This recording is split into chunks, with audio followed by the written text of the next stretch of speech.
കൊല്ലം ജില്ലയിലേക്ക് പോയാൽ അവിടെ 28 ഭാരവാഹികളെ KSU സസ്പെൻഡ് ചെയ്തിട്ടുണ്ട്. KSU പ്രസിഡന്റ് അലോഷ്യസ് സേവ്യർ നയിച്ച ക്യാമ്പസ് ജാഗരൺ യാത്രയിൽ പങ്കെടുക്കാത്തതിനെ തുടർന്നാണ് നടപടി. ഈ മാസം 19-നായിരുന്നു യാത്ര കൊല്ലത്തേക്ക് എത്തിയത്. ഷമീർ അബ്ദുൾ ചേർന്നുണ്ട് വിവരങ്ങളുമായിട്ട്. ഷമീർ, ഈ ലഹരിക്കെതിരായ ബോധവൽക്കരണമൊക്കെ പ്രധാന അജണ്ടയായിട്ടായിരുന്നു KSUവിന്റെ നേതൃത്വത്തിൽ ഈ ക്യാമ്പസുകൾ തോറും ഈ യാത്ര നടന്നു വന്നത്.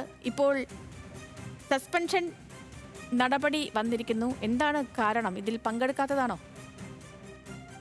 തീർച്ചയായിട്ടും സേതുലക്ഷ്മി, നേരത്തെ മറ്റ് ജില്ലകളിലും ഈ നടപടി കേസിന്റെ ഭാഗത്തുനിന്നുണ്ടായിരുന്നു. കേസിന്റെ ഭാരവാഹിത്വത്തിലിരിക്കുകയും സംഘടന നടത്തുന്ന പ്രധാനപ്പെട്ട പരിപാടികളിൽ പങ്കെടുക്കാതിരിക്കുന്നവരെയുമാണ് ഇപ്പോൾ കൂട്ടമായി സസ്പെൻഡ് ചെയ്തിരിക്കുന്നത്. കൊല്ലം ജില്ലയിൽ 28 ഭാരവാഹികളാണ് സസ്പെൻഡ് ചെയ്തത്.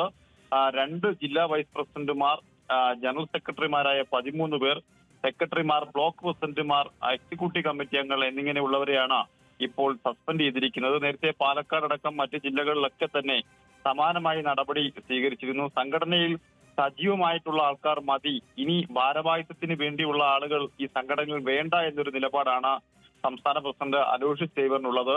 ആ നിലപാടിന്റെ ഭാഗമായിട്ടാണ് ഇത്തരത്തിലൊരു കടുത്ത നടപടിയിലേക്ക് സംഘടന പോകുന്നത്. ഉടൻ തന്നെ പുതിയ ഭാരവാഹികളെ തിരഞ്ഞെടുത്ത് സംഘടന കൂടുതൽ സജീവമാക്കാനായിട്ടാണ് ഇത്തരത്തിലൊരു നടപടി സ്വീകരിച്ചത് എന്നാണ് KSUവിന്റെ വിശദീകരണം. സേതുലക്ഷ്മി. ശരി ഷമീർ.